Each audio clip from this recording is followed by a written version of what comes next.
Sudigali Sudheer host చేస్తున్న ఆట dance show latest episode promo వచ్చింది. ఈ ప్రోమోలో పుష్ప అనే కంటెస్టెంట్ చేసిన డాన్స్ అందర్నీ ఫిదా చేసింది. అమ్మాయి గెటప్లో కిల్లింగ్ లుక్, స్టన్నింగ్ స్టెప్పులతో ఇచ్చి పడేశాడు. ఈ పర్ఫార్మెన్స్ చూశాక నిహారిక అయితే స్టన్ అయిపోయారు. నిన్ని తప్ప ఇంకెవర్నీ చూడకుండా చేశావ్రా నువ్వు అంటూ నిహారిక అన్నారు. నువ్వొక కంప్లీట్ డాన్సర్ అంటూ రఘుమాస్టర్ అన్నారు. ఇక రాధిక అయితే బాబూ ఏం గ్రేస్ బాబూ, అసలా లుక్ కిల్లర్ లుక్ అంటూ దండం పెట్టేశారు.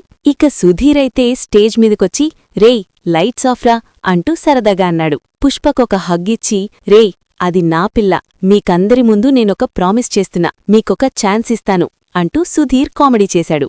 ఇక రంగస్థలం మహేష్, వంశీ కలిసి పుష్పతో స్టేజ్ మీద డాన్స్ చేశారు. ఇంత అందమైన అమ్మాయి వచ్చి డాన్స్ చేస్తే ఎలా హ్యాండిల్ చేయాలయ్యా అంటూ సుధీర్ అంటే నన్ను ఎలిమినేట్ చేసేయండి అంటూ వంశీ పంచివేశాడు.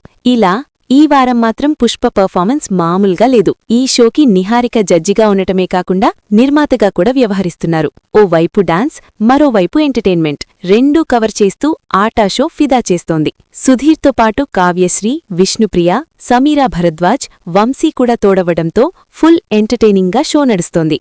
అప్పట్లో ఓంకారన్నయ్య హోస్ట్గా వచ్చిన ఆటా షో ఎంత పెద్ద హిట్ అయ్యిందో తెలిసింది.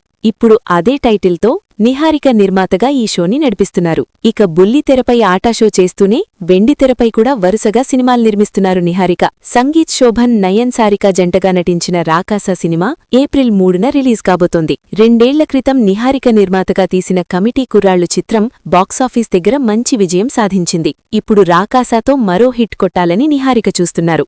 ఎలాగూ ఆటా డాన్స్ షో అయితే ఇప్పటికే హిట్ అయింది. ఇతర ఛానల్స్లో డాన్స్ షోల్ని బీట్ చేసే కంటెంట్, పర్ఫార్మెన్స్లతో బాగానే రన్ చేస్తున్నారు.